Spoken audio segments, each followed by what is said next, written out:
Madam, सुरक्षित गर्भपातासाठी जर कुठल्या महिलांना करायचं असेल गर्भपात, तर त्यांनी कुठल्या गोष्टींकडे लक्ष दिलं पाहिजे?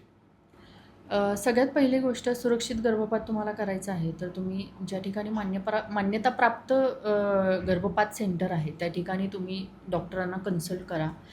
अ, डॉक्टरांना कन्सल्ट केल्यानंतर ते ज्याप्रमाणे तुम्हाला सांगतील सोनोग्राफी आणि मग त्याच्यावरती गर्भपात कसा करायचा हे ठरवलं जातं.